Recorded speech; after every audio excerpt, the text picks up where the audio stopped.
right, live action on the floor. ICSC retail recap. Let's do it. I got me, Wilbur, Rob Dog, Yes, Bob, and our guest today, Travis Alvarado. Yeah, Travis with Velvet Taco. How are you guys doing? Let's go, man. Good. awesome, man. Thanks for being here. No problem. Anytime. I had to twist Travis's arm to get him here with us, but Travis is an old friend. We've worked together in the past.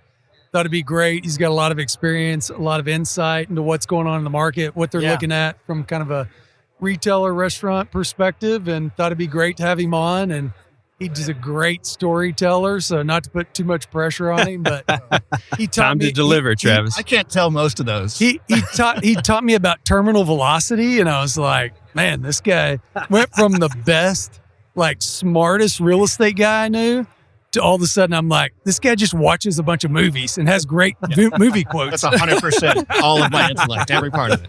It's all movie quotes and maybe some sports history in there. But yeah, we wanted to get Travis on. Maybe Travis, tell everybody a little bit about kind of your background, where you started, kind of. Yeah.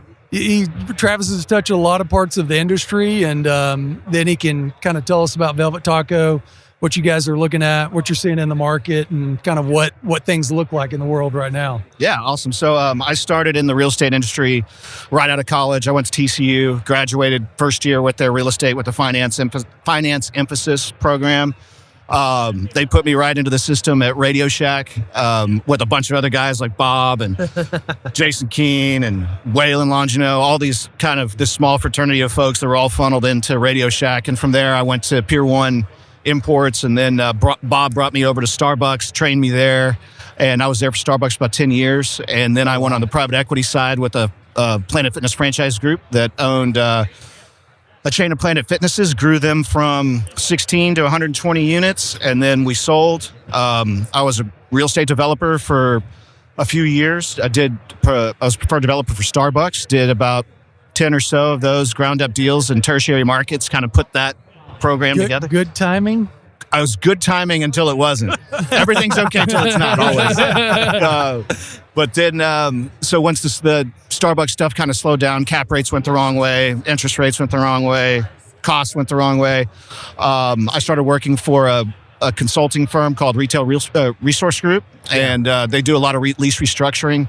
And I was their business development guy, found a lot of new clients, restructured leases, those sorts of things. And then things got a little bit slow, so I started looking around for the right opportunity with the right brand that had, it was a great brand, had a lot of room to grow, had a good private equity partners, which Velvet Taco does, and Leonard Green Partners and El Catterton, and, was a front burner restaurant concept, which is Randy DeWitt, and, has Twin Peaks and Mexican Sugar and 60 Vines and all those different things. So that's how I got here. Awesome. Great. Yeah. What, so I know you're just getting going, but like, what do you think? You've got a bunch of different experiences and time frames at different concepts. Like, what do you see in the market right now as you kind of get going? Are y'all still in the market planning side? Or are you kind of really ramping up? And as you're going to look at deals, what are you seeing? Are things getting more doable as far as rents and just availability of space? Or are you running into challenges on that side? Or space availability is always tough and has been really since COVID hit and all the development stopped, and we don't have those big monster site plans rolled out in front of us at every, meeting like it used to be pre-COVID. So, we're just getting a little bit creative, changing our footprint up a little bit, looking at some end caps, being a little bit creative on, whether or not we might want to chase a little bit smaller footprint. So see if we can't get in where we might have not been able to infill before. As far as availability is concerned, I'm hearing a little bit of churn coming on out there. A couple of the backdoor deals of, hey, I think this client's getting ready to go. Or this tenant's kind of shaky, so would you be interested in? I've seen a few site plans, especially in the Central Texas area, come out. A lot of academy anchored stuff that with freestanding pads, and so I'm pretty optimistic over the next couple of years that we'll get some better opportunities. And hopefully, right now we're kind of focused on controlling our costs because everything's just so much more expensive than it was. And so looking for, for a while, landlords have been hesitant to give up cash or give a lot of landlord work because money's so expensive for them right now. Our interest rates are so high that we're just getting a little bit creative, maybe with our lease term or maybe some of our rent terms to see if we can't, get a little bit more contribution and make that kind of cash on cash metric that we're targeting be a little bit easier to hit. Nice.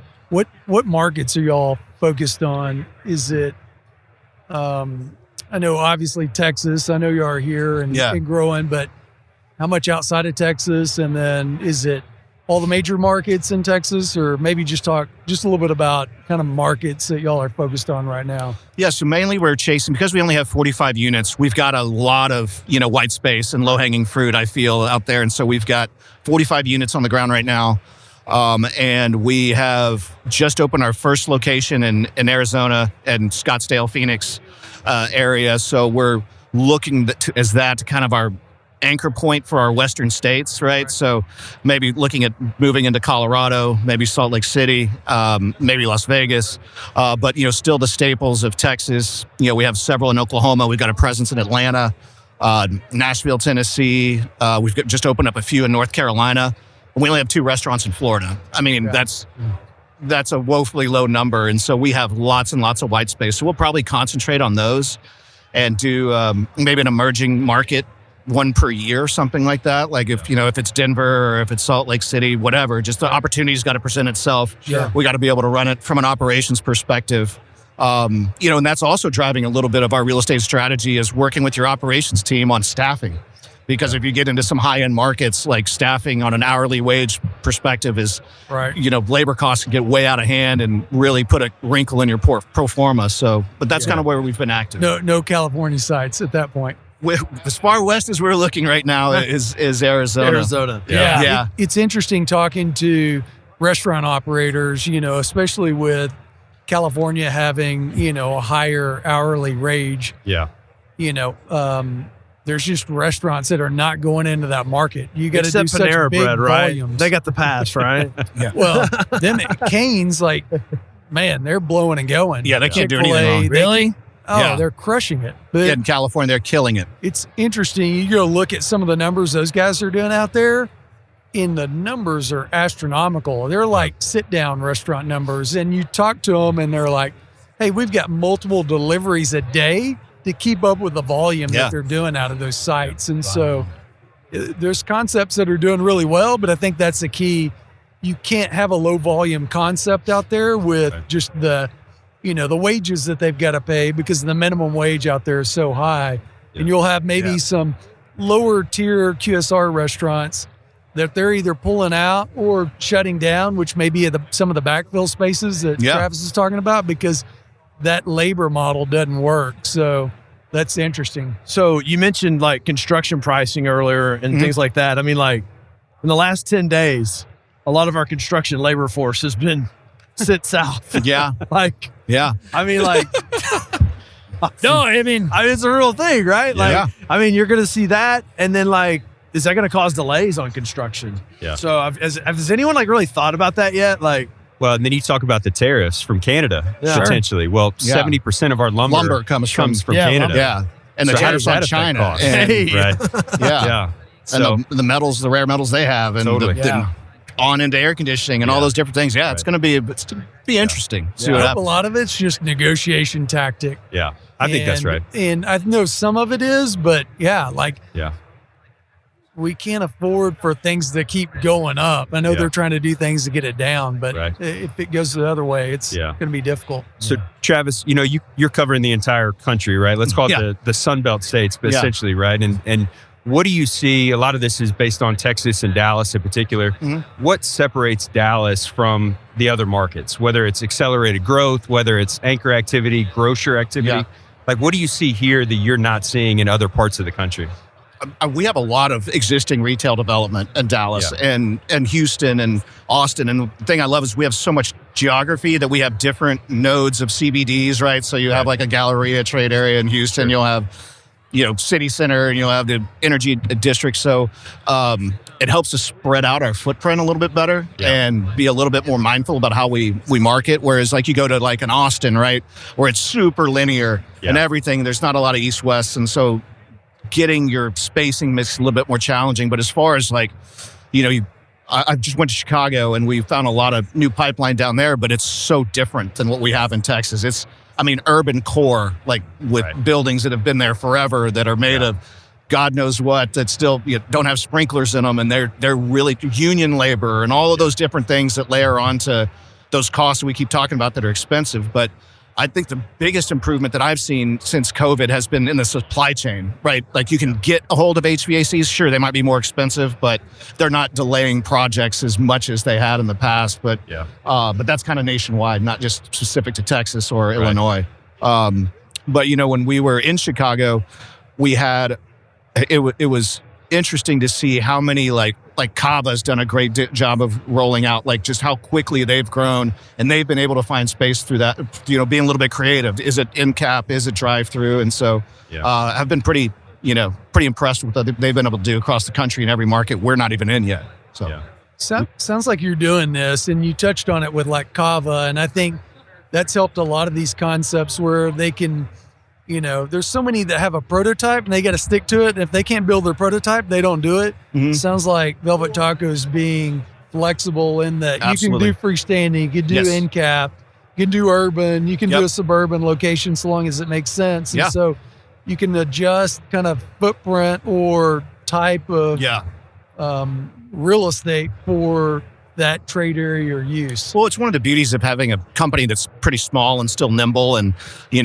from a operations perspective, it's not like we haven't found who we are or anything like that, but we can still play with it, right? It's not this, kind of cookie cutter stamp out product that you get from some of the major QSRs, which allows us to go into those different trade areas, go into those urban areas, go into those, light urban, suburban type trade areas, and be able to flex from 1,000 to 4,000 square feet if we need to, and still have a hip, cool brand serving the same product, hopefully out of each of those different footprints. So love the fact that we can be nimble.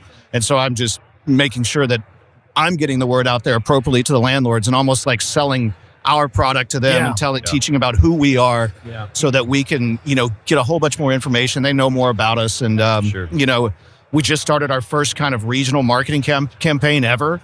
Yeah. So we've never advertised really outside of social media or word of mouth. And so we'll see how that takes. And, to your point, we don't necessarily have a freestanding prototype, which I know for developers can be somewhat frustrating, but at the same time, do what you want, and we'll work with it. And so I think it makes it a little bit more attractive. That sounds like so much fun to sell. Instead of like, hey, here's this metal ship box.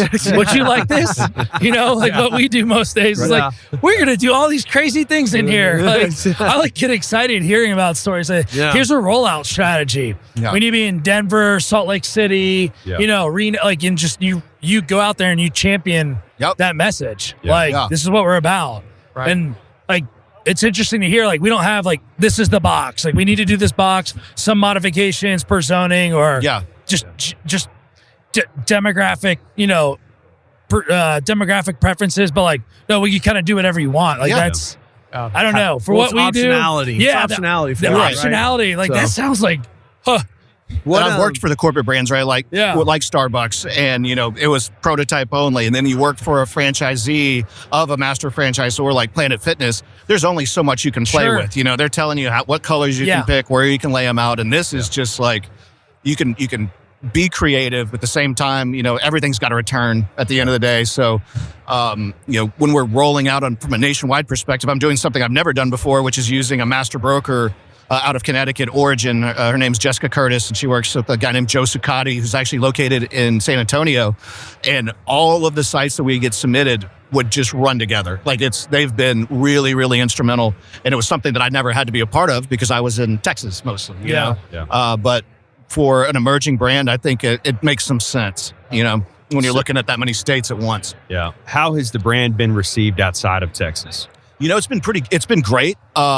We tend to start off really, really hot, right? But we don't have a ton of frequency from a monthly visit perspective, and in terms of the brand categories that we're in, those fast casuals, our repeatability has been fantastic. So we've been looking for some different menu offerings that we'll be rolling out here in Dallas in a beta test here pretty soon that will kind of increase that frequency. And then coupled with a traditional marketing strategy. It's all digital. We're not like doing radio spots or anything like that. Yeah. We'll see if we can't, add some points to the top line and see what happens. Yeah. It's interesting when you see, you think about a Texas brand expanding to markets where, Florida, people have never heard of this before. Now, I think tacos are kind of universally received, right? Everybody, it's like a hamburger, everybody loves that. Yeah. But that's a unique challenge when you're going into these towns and it's, what is this? Who is this? And, you get that initial curiosity. To your point, it comes out of the gates doing strong. What does it level off at? Right. And you're comparing it and you're comping it against stores with people that have known the brand for 10 years, right? And we're strong in Dallas, and you can't necessarily have a sales trend based upon what we do in Dallas, what's in our own backyard, right? We kind of have to play with that a little bit.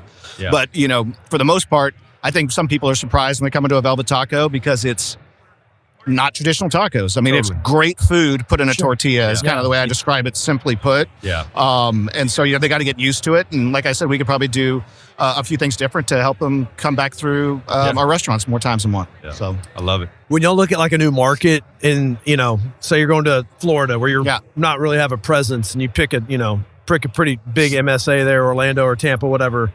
Is it like, let's put one down and see what happens? Or it's like, we got to get 5 out there and really see how That's funny. Yeah. My nose is running here. So one of the things that we have gone to a more opportunistic development strategy, whereas before we were like, we have to be hip, cool first. Like if we're going to go to Arizona, we're going to go to Scottsdale. And we're going to plant our flag there and we're going to spread it out. That has led to stiff arming some A+ trade areas we might not have had to. And so I've positioned us to be a little bit more opportunistic. And if we're going to be out in the A+ trade area and let's say it's suburban or light urban, and that happens to be our first entry to market, we of course would have to have the board's approval for that. But at the same time, if it's going to make money, right, and make our hurdle rates, why wouldn't you, do that as a business owner myself? Like you want to put your money where it makes money. And so that's been kind of my mantra to the board and the exec team of let's be much more opportunistic. When we find the right site, we don't have to necessarily do this sequence development so that we're not missing on opportunities. And, there's a lot of trade areas I've been to where our brokers have been like, we had this corner, or we could have had that corner, we could have had this corner. And so that's the strategy change that I'm trying to implement and coach along on and go from there. But I think you've got to have some economies of scale, right? To your point, you drop in one in Florida and don't touch the market again for 5 years, you're not going to be successful, right? Yeah. We've got to have a good district manager. We've got to have good trainees and bringing people up. And so it's one of those, you start with 2, but if you're not planning to get to 10 pretty fast, you're missing the mark, right? Yeah. So if we're going to enter into a new market, we got to be ready to grow and put the support behind that infrastructure. Otherwise, it's hard to be successful with, let's throw one dart into Phoenix and let's hope it works. Yeah. You're really you're committed, right? Yeah. Hey, we got to get to 5, 6, 10 very, very quickly. It's hot in here. I'm sweating over here. It's the talk. Yeah. It's jacket on and everything. Yeah. we need pump some AC in here. Yeah. Hey, do you got a 2:30? Yeah, I do. It's time for you to leave. All right. I do need to go. This, man. Is there anything else you guys want to hear? Anything you want to know about? Well, what's your growth plan for this year? How many sites y'all somewhere between 7 and 9 in 2025.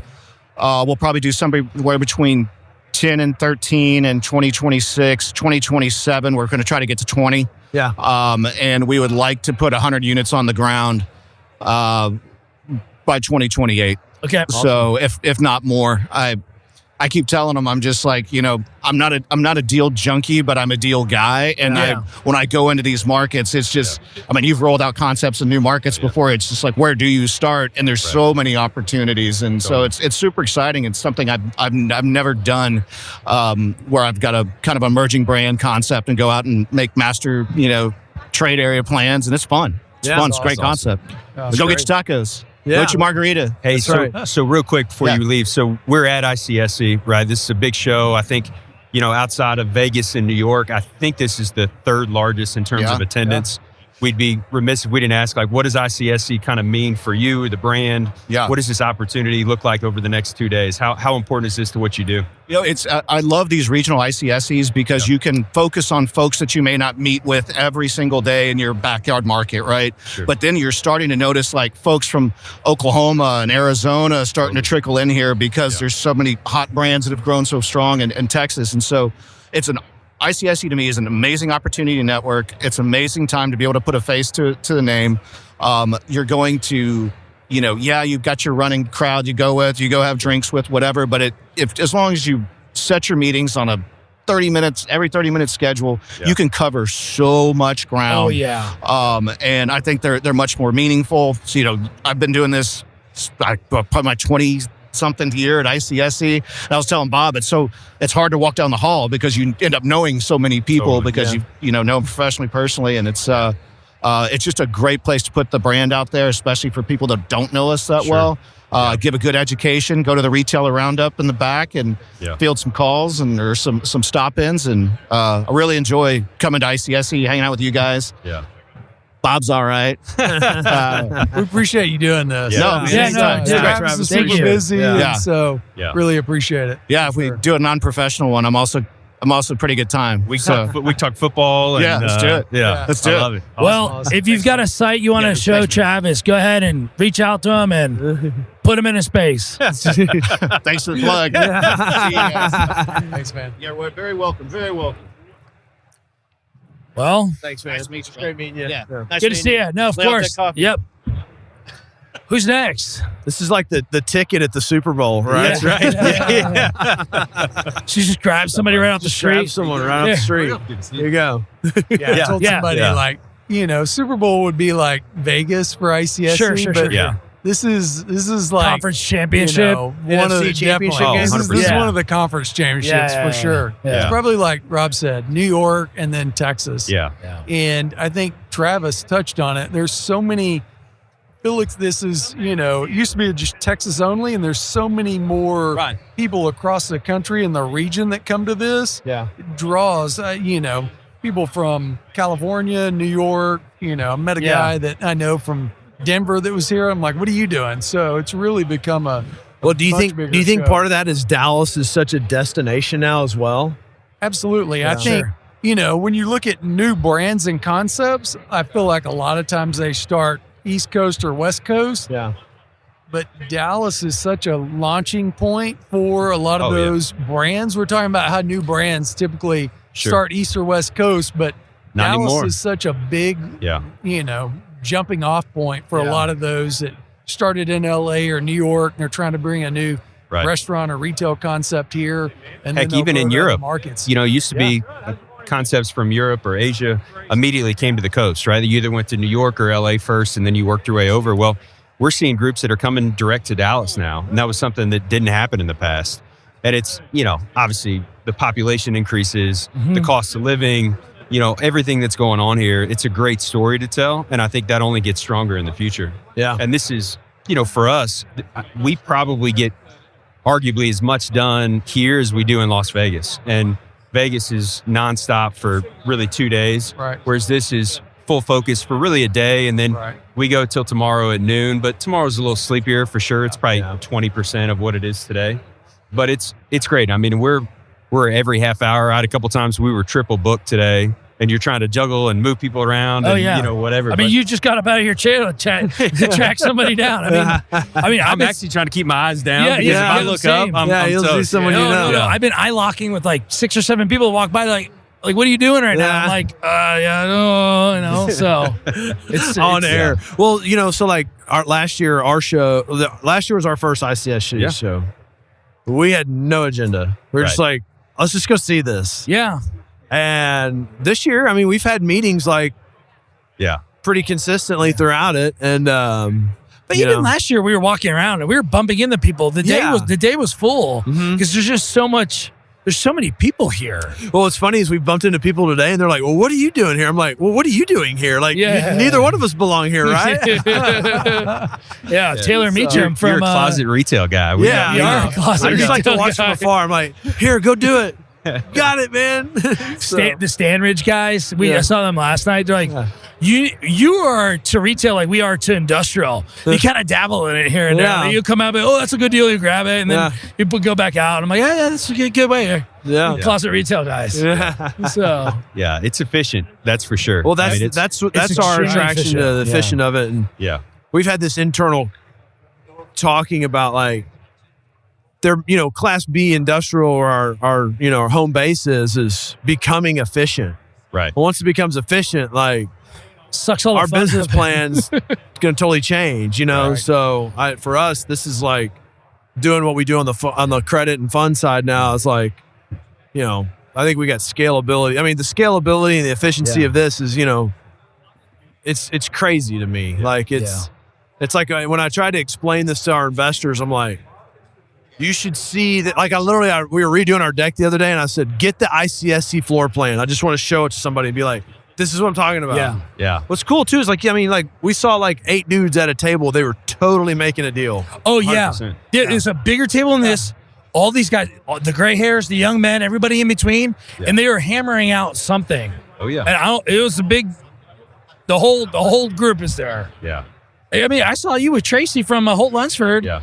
I'm sure you're representing a tenant. He's representing a landlord. So Tracy actually just came over to JLL. Oh, really? So he's a new colleague. And so we're excited to have him. He's doing a lot of agency work. Yep. He's got a handful of tenants, but 90% of what he does is landlord work. And, we've never really had a great presence in Fort Worth from a retail perspective. We do from office and industrial, but not from retail. So we're glad to have Tracy on board. Yeah, no, he's a great guy. Yeah, we worked together. So we started retail when I was there. Man. Oh yeah, when he gets on a deal, he will not let you go. Dude. And I'm like, man, I don't know if the tenant will do this deal. And he's like, no, we need to show him this, and we need to talk about this. And he's a pit bull. So we're glad to have him. He was at Venture before.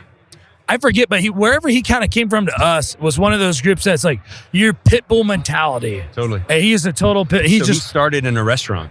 Okay. So I think he was 10 years as a restaurateur, like a head GM of a restaurant group.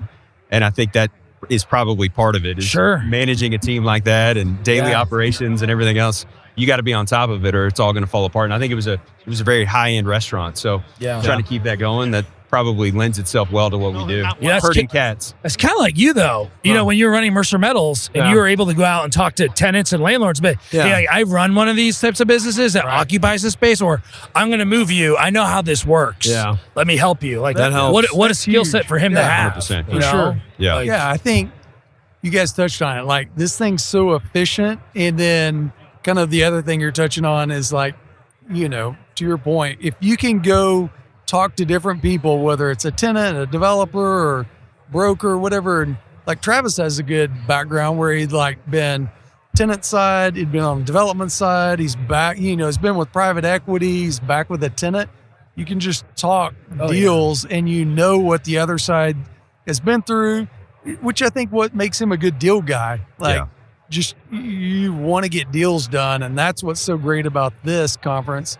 So it's like speed meetings. You can have 10 meetings in 6, 7, 8 hours and just hammer stuff out. You've got tenants, you got brokers, you got developers, you got money guys. Like it's very efficient for meeting all the different touches that you need to make. Well, what's cool about it too is like with technology, so much relationship stuff has gotten lost. 100%. Like, you don't deliver leases and checks anymore. Right. Like that didn't happen. Yeah. You DocuSign and send a portal invite to pay your rent. Like that's what it is. Yeah. But like here, you still have the ability to kind of resuscitate that and that, totally. Well, and there's so much to be said about deal making face to face, right? Yeah. Sure. Like when you're looking the other person in the eyes, like you understand if you pushed it as far as you can, or if they're about done and they're ready to walk away. It's one thing when that's over email or on a Zoom call or a phone call, but when you're face to face in the box over here and you're, it goes back to, hey, deadline spur action, right? So we've got a deal we've been working on. We've been talking about it for a while. My tenant, we've got a meeting set up at 3:30 today after we wrap up.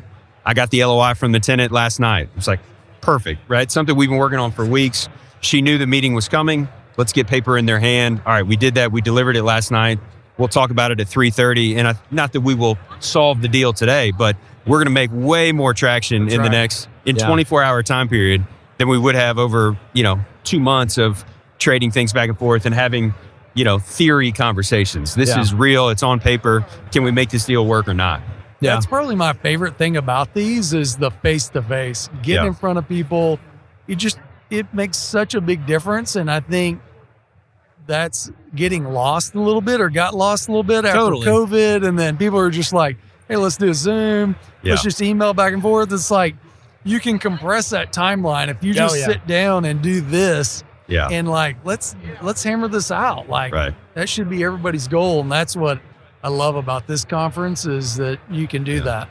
This feels like a commercial for ICSC. Well, I mean, it's what got everybody here. Should get them and Chipotle to pay us. Sponsor us. Yeah. Well, I don't know how big the camera views are, but just people literally also. It's at the table next to us. They got computers open and they're hammering something out right now. Yeah. I don't know what it is, but it's something that's going to make somebody money at that table. It's a Tom Thumb deal. Yeah. Well, what I realized too about this was like both of y'all's backgrounds, right? Yeah. Rob's on the front end over here, working a deal, trying to put a tenant in with the developer. And that tenant can get the information from Bob on what his credit's going to sell for in this kind of development. Yeah. And he knows that he's got to work with that developer and sign that lease at this rate to make all the math work. Yeah. 100%. I introduced you guys earlier, and we were trying to do a T-Mobile build-to-suit, and the guy's like, this thing's going to trade over a 7. I can't make the economics work. Even if we come to a rent number, I'm going to have a hard time selling it because somebody's not going to want to buy that elevated rent. And so immediately I come in and grab our capital markets team and I'm like, hey, what are T-Mobile's trading at? And she's like, yeah, it's over a 7. I was like, yeah, we're probably not going to make this deal. but I would rather find that out sooner than later, right? Sure. We don't need to waste anybody's time. Right. Like, dude, 25 minutes probably front to start for you to find that information 100%. out. And like in our side of the business, sometimes it's fairly arbitrary. It's just like, okay, I think it's like here, that's the great thing about what we like about this side. I can call you. The difference in learning is just more or less how fast you respond. Right. That's it. Like, and you've got all the data. Yeah. When y'all touched on it earlier about how efficient this is, I think to your point on the industrial side, there's still some room there where you can where you create value. And I think on the retail side, that gap has really gotten minimized because just the speed and efficiency of that information getting out. Tenants are way just more knowledgeable about, what's interesting is they like to lean into the comps that really help them out. Sure. And then, hey, don't we all? Yeah. We do too. What do you mean our average cap rate is 6.25? What about this 5.5 cap over here? It's like those on Rodeo Drive, dog. You want to point to the ones that help you, but at the end of the day, the market's efficient. The information gets out very efficiently to kind of all the parties. Totally. And, there's good and bad to that, but it's... but it helps manage your client's expectations on what rent's going to be because this is where your credit's at. That's right. And, so, I don't know. I think that's what's cool about it because, the information's there, it's compressed, but also you're rolling out 40 sites. So we got volume here to work with. Yeah. You know what It's I mean? more of a volume game there. Yeah. You're not, you're not hitting a home run on every deal. It's singles and doubles and let's do some volume. And everybody kind of wins. It's like, hey, we'll get you the best rent we can. Right. We're going to go trade it at the best cap rate we can. And I think when it's structured like that and the developers and the brokers, the tenants are all trying to work collectively together and where they all hopefully kind of win, and that's where it really becomes efficient. Yeah. And they can really roll out. And they've got to do that. Everybody's got to work together. If you're going to go do what Travis is talking about and roll out 100 units over the next few years, you've got to work in that manner. Otherwise, it's not going to be successful. Hey, sidebar. I've seen like 4 people with Canes jerseys, 4 different people just wearing Canes. It's like they have a pretty big push here today. Well, they moved their headquarters here to Plano, right? Okay. There's one of the Canes guys right there. Yeah, that's what I mean. It's like literally the 3rd or 4th guy I've seen walk by with the Canes gear on. Speaking of which, I talked to one of the head guys on the real estate with Canes. I tried to get him on with us today. He's not even going to be here. He was coming over maybe later tonight or something, but he said, hit him up. He'll come on in the studio, and we'll get him in. Cool. Yeah, that'd be great. Awesome. Yeah. And great insight. Another guy that I worked with in the past, Yeah, like that'd be great. Travis. Yeah. And a lot of McDonald's thrown around too, which gets me super jazzed. 'Cause I'm a big McDonald's guy, you know. But Ocho Cinco over yeah, here. you know, but, no, I was talking to Will Tolliver outside. He said, the McDonald's in rural areas actually sometimes crush better than infill. Yeah. Because if you're it's kind of like the Tractor Supply thought. If you're the only game in town, 100%. well, like your sales numbers, maybe they're averaging 5 million per site. Like there, it's like 6.5 or 7. He's like, they crush. And so he was telling me, he was talking to some of the McDonald's guys. They're talking about putting McDonald's in towns he's like, I've never even heard of in Texas. And he's like, I'm born and bred and lived my whole life here. Yeah. Candidly, we've seen that with a lot of brands, right? We talk about Starbucks on a regular basis, and they're going into markets they never would have considered before, and it's dual purpose. One, you have to keep growing, right? Like, if you want your stock to continue to climb, you got to show growth. Well, you're running out of opportunity. We're either going to cannibalize our existing fleet because we're going to go too close, or we need to go look at some emerging markets. And they're going into towns, and it was a test probably, 4 years ago. Right. They went into a couple of these smaller towns, and same point, they crushed it. People were driving 30 minutes, 45 minutes to go to Starbucks. Because it used to be they only got it when they went to the big city, right? People were traveling in from all over, and now that's kind of become commonplace for them. Like they're looking at a ton of these, let's call them marginal towns, if you will, that are 15, 20, 25,000 people. Yes. That they wouldn't have been going into, a few years ago. I wonder if they thought about the surrounding population coming into town too. Sure. So, I mean, there was a time you would just draw a 5-mile ring around a location and go, this is our trade area. Well, if you're going to a smaller town, that trade area may be 30 miles or 20 miles. And so I think it's, obviously that depends on where you are of how big that draw is going to be. But you're going into those small towns going, all right, this is 15,000, but really in 20 miles, we get up to, 22, 25. It starts to make more sense. Yeah. And it's like an adventure when you go to that store. You're taking the kids and they're getting something. And maybe it's not your daily stop, stop, but it's an experience. Like, hey, we're going to town and we're going to go to Starbucks. All right, jump in the car. Let's go. I still think it's a great brand. And 100%. I think their biggest challenge right now is they've got more competition in that space with Dutch Bros and Seven Brew and a lot of these other coffee concepts where they're feeling some pressure on, I think I was just reading their comp store sales. They're still down. Yeah. They're still trying to get things turned around and figure out how do they tweak the menu. But great brand. I think they'll figure it out. But it's interesting. Like my girls love Starbucks. Like they would go every day before school if you let them. And then they would go after school if you let them. Yeah. And if you think back, just not that long ago, if I told you your kids are going to love going to Starbucks coffee, you'd be like, they're not going to like coffee. Well, now they have so many different offerings on the food side and the drink side that are non-coffee based. It's been interesting to see the evolution of what a coffee shop really has become.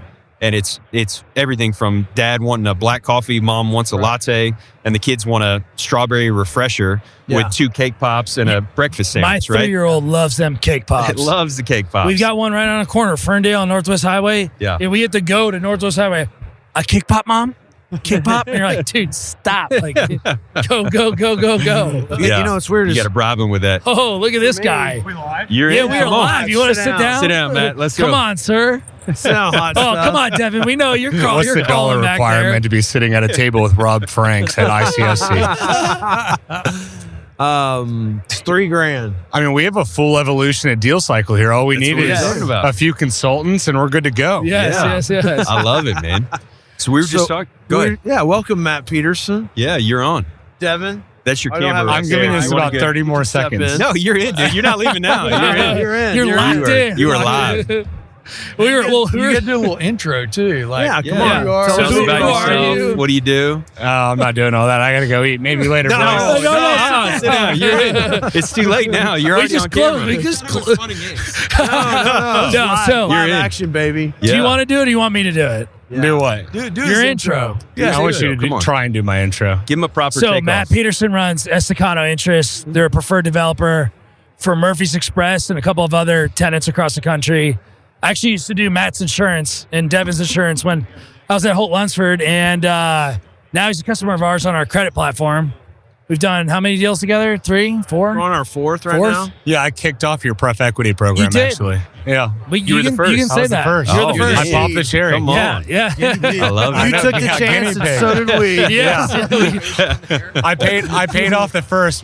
It's we'll our see about the podcast. second. Yeah. No, we appreciate Let's it. not forget bar owner. Yes, owner. bar owner. He is a How's bar Lonnie's owner. doing? Crushing it. Yeah. I bet. Since Labor Day, I think we've done $1.2 million in sales. Wow. Month of October, I finished about 7th in Dallas County, just shy Wait, of where is this? What is 400,000. it? Henderson and 75. Okay. It's Dallas's premier outdoor They took yard it- bar. They took an old house, renovated it. It's super cool, beautiful outdoor area. You guys did a great job. It's Yeah. fantastic. Yeah. Man, I wish I could have invested in that. Yeah. I think your exact words were, I don't do bars. So. We don't I got do bars. I got that offering, You- and I was like, I'm too old to own anything. A bar on Henderson. This is not good for my family equation. I'm out. But No. it's beautiful. No, Yeah, you did a really good job with it. So. You can tell it's going well because the Instagram videos and stories, everybody's always there. It always looks packed. Yeah. So good for you. well, they Who would never put a manages video you? up of it empty. Sure. But Yeah. So we have a operating partner. Nice. He actually runs our franchise business. We're Take 5 Oil Change franchisees for the state of Montana as well. And our GM actually quit the week before opening. So we moved him back, and he helped get it off the ground. And he's going back to Montana in 3 months or so to open up our next 2 stores. Awesome, man. good. He's like, I will definitely come the month He's paid through handsomely. March or April, and then I'll go back to Well, Montana. Devin and I learned a recurring theme in the last year, which is our employees get to take home more money than we do. But maybe it'll pay off in a few But years. one day, Yeah, one one day there's day. a pot of gold at the end of the rainbow. Devin's rolling his eyes over there. Yeah. and you get free drinks. Yeah. All right. Yeah. So- No, he has to pay for them, essentially. Yeah. Well, it depends on how many people I'm with. So, Yeah. yeah. You got anything fun you're working on? Sorry to interrupt you, Rob. No, you good. Every day's fun. Yeah. So, we haven't met before, but I used to work for Brian Williams at Vaquero Ventures. That's where I met Devin. Yeah. And we started our company 5 years ago. We've done over 40 net lease deals, 65 million in development, a lot of gas stations. So you wanted to use that money and kind of diversify into more of a holding company. Probably bit off more than we could chew out the gate, but we're still chewing. Nice. Mouth's not as full at this point, which is nice. Yeah. But learned a lot in the last 2 years. Yep. I saw an interview with JD Vance, and it was like, how do you eat an elephant, right? One bite at a time. Yeah. Yeah. You know, there's so much truth to that, right? And everything we do, it's like at some point you just have to get started, and you just got to keep going. And it's amazing. You look back 2 years later, 5 years later, and what you've accumulated over that time, man, it's super impressive. So great job. Appreciate it. So we were talking about ICSC and kind of what this means, and what we work on here. Like with you guys, how important is this? What are you working on while you're here? What do you hope to achieve? So I'm the ICSC dream story, I think. So my first ICSC was Dallas ICSC. It was still in Fort Worth, actually. So first Red River ICSC in Fort Worth. It was I think the last time it was there. And I set 16 meetings. I think the goal is you set a meeting every 40 minutes. So you want to get 16 in a day. And the hope is to have 2 successful meetings. So you set meetings with investment sales brokers, retail brokers, real estate managers. 14 of the 16 are probably a waste of time, but hopefully you have 2 good ones. And my first ICSC, I grabbed a tiger by the tail, I've heard, and kind of wrestled him down. So 6 months later, I ended up leaving Vaquero and started a company with Devin. And within 15 months of that, we had done our first deal. what was the tiger? We're not sharing that? Yeah, this is Okay. All right. We're in the public there's domain. not enough here. tigers. We're in the enough tigers. There's left. not enough public domain here, Yeah. Rob. I mean, that is a population that is going extinct right there. Good point. There's fewer and fewer good. But of brands. our 45 deals, over a third of them have been with one tenant. Yeah. It's not hard to figure it out. Nice. I'm not going to put it on the most popular retail podcast on the internet, though. It's true. I love that. Don't link me. Yeah. We're almost as good as this as you are at Lonnie's. So Yeah. So how But many deals have you done with these guys now? 3 or 4. Yeah. Okay, nice. So I think Will called me one day and said, hey, we want to start doing deals like this. How do we make it happen? So I told him some different structures we'd worked with. We would primarily only work with private debt or intermediary debt, I guess. Do a lot of pref equity structures. Yeah. So our first 3 deals were with one full stack lender, and then we did 15 or 20 million with a second full stack lender, and then we started getting with pref equity groups, and banks started giving us senior loans and stuff like that. It's awesome. Yeah. So what separates you guys from the rest of the pack, right? What's driving your success? How are you guys out in front of that? I don't think. He's keeping him on. Keeping him on. Come on. He's trying to get out of that chair there. Come over here as long as you can. I don't. Oh yeah, when he started talking, I was thinking, geez Louise. I honestly don't really see us as anybody different in the marketplace, which is kind of crazy when you talk to other people and you hear what they're working on, or whether it's how little or how much. That's what it puts in perspective. But I mean, Devin and I just see ourselves as contenders, and I mean, there's a lot of people I would consider my competitor who think that I'm outside their realm, and it's probably even more that think I'm beneath their realm. But I don't know. We don't really gauge on what sets us apart. Yeah. Which is, I think that's just kind of a immaturity, naivety deal. So, but I think that's what entices us to do more and pump more. And someone was in our office yesterday. We were talking to her about something we're looking at doing. She's like, how the hell are y'all going to handle that? It's like, just throw the ball out there and go get it. So I love it. I think you touched on it earlier. Like, you sound like a grinder, which is a lot of the guys at this table. Like, when you set 16 meetings at an ICSC in a D, that's a lot. And so it just, to your point, you got to put it out there. You got to go get it. And you got to grind on it. yeah. It's a volume game, and sounds like doing a great job at that. So congrats. Well, it's been a couple ICSCs since I've set 16 meetings. No, but, I know.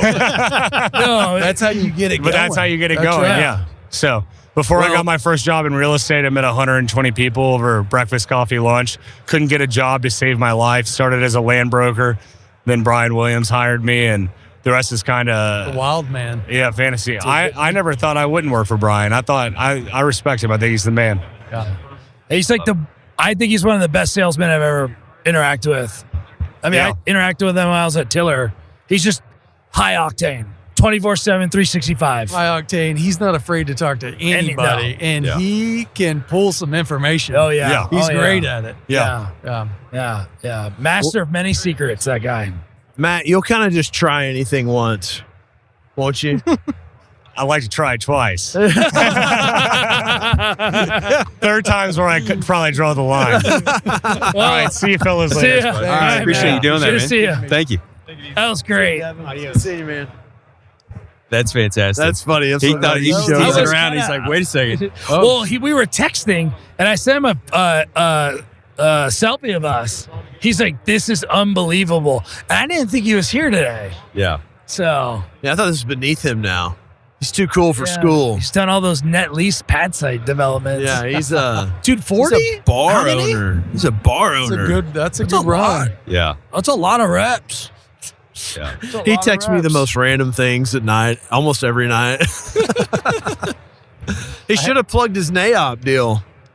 I had a His, guy. his NAOP show. I had a guy tell me one time. He's like, old professor. He's like, whatever you're gonna go do, go try to get in a spot where you can do a lot of it. If you're gonna go cut hair, go figure out where you can go cut a lot of hair. And he's doing a lot of deals, and you learn real quick how to where the pitfalls are and what to avoid, and how to crank it up and be more efficient. So He does a lot of gas stations. A lot of gas stations. Yeah. And we love him. Yeah. No, it's good. Very It's easy. fun. It's fun working with him. Oh yeah.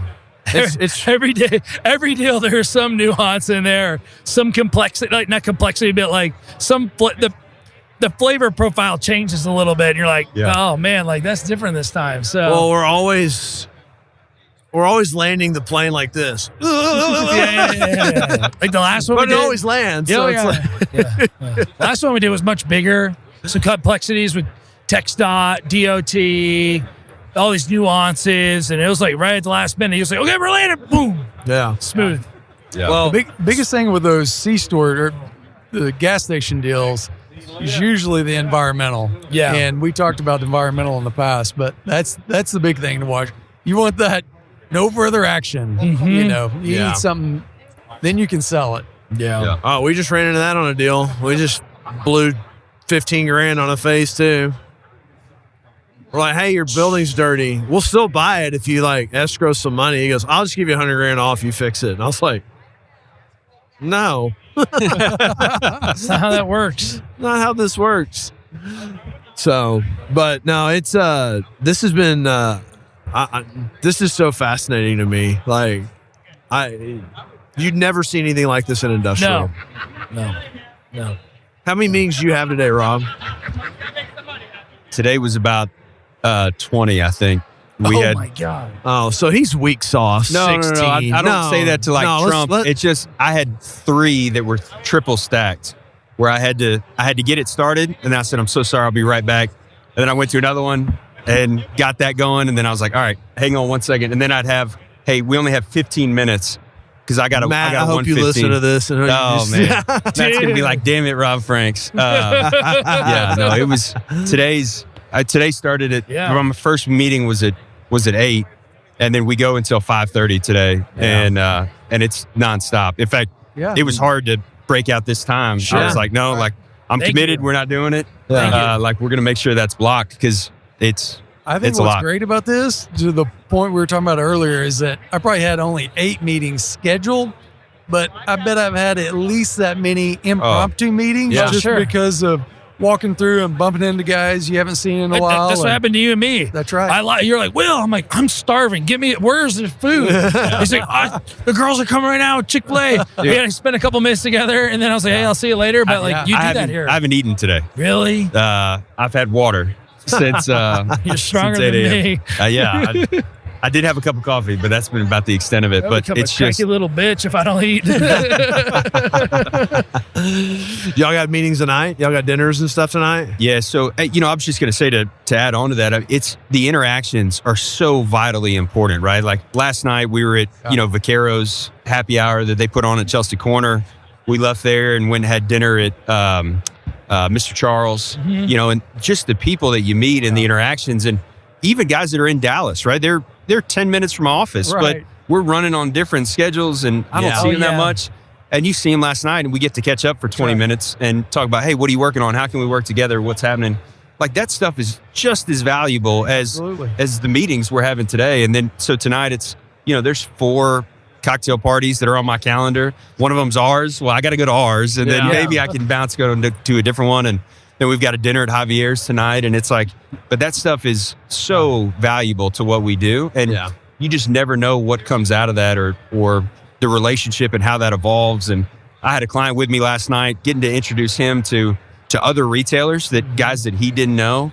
They bounce comps off of each other, and what's your growth strategy, and how do we work together? And we were talking with Daryl last night, representing Chipotle. I'm representing Cafe Zupas out of Salt Lake City. Hey, how can we do some co-branded opportunities together? Right. Let's take down a 5,000 square foot building and split it, and everybody's happy. Everybody wins.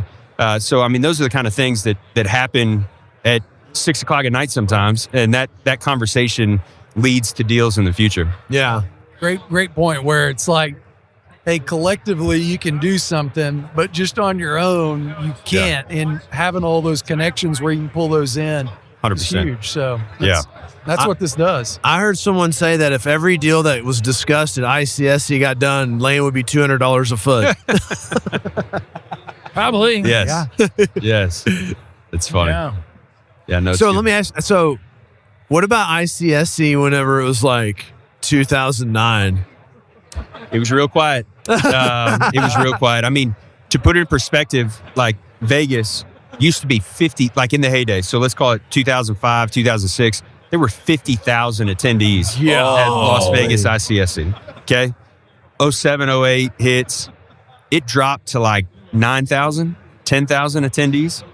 So, just to think of that scale, and heck, half of those are contractors and roofers and AC guys and whatever. So that's not even, the deal makers themselves. I mean, it really ravaged the industry for a few years.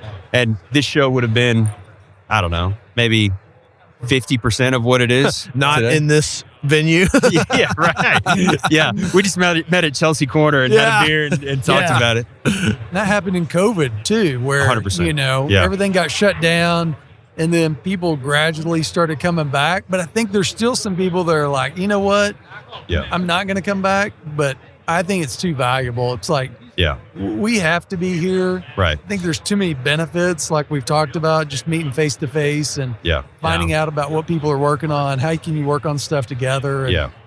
And they keep upping the price. Eventually, there becomes a tipping point where people are like, I'll just go to the happy hour and I'll kind of hang out outside and mill around the staircase and see who I see. You know, and I don't know what that tipping point is, but at some point, there does become a number that a lot of people are, if you're younger in the business and you're having to fund your own ticket, it's $1,000 for essentially one day. You're like, I don't know about this. That can be tough. So there will become a point in time where if they keep going up on pricing, that folks are just like, like you guys are like, it was good, but maybe we'll go every other year. Yeah. Sure. Or maybe we'll just go to the events that night. We'll put on the happy hour, the beginning evening, and then, we'll just kind of bounce around from there. So I think there's definitely a balance there at some point. Yeah. Do we have anybody else coming on? Not that I'm aware of. So we had Zach coming on from T-Mobile. He popped positive with the flu. Dude, a lot of people getting the flu right now. He's at 100-degree fever when I talked to him last. Yeah, brutal. We had a guy that had same thing. So so it's I think that's it. Nice. That's a wrap. Yeah, you want to wrap it on that? All right. Well, awesome, man. That was fun. It was fun. Yeah. I think you even give me a little time back on my calendar. I got to go see if I can set it up. Go make us some money. Yeah, you got it. Well, thanks, everybody. Yeah. Appreciate it. That was fun. Thanks, boys.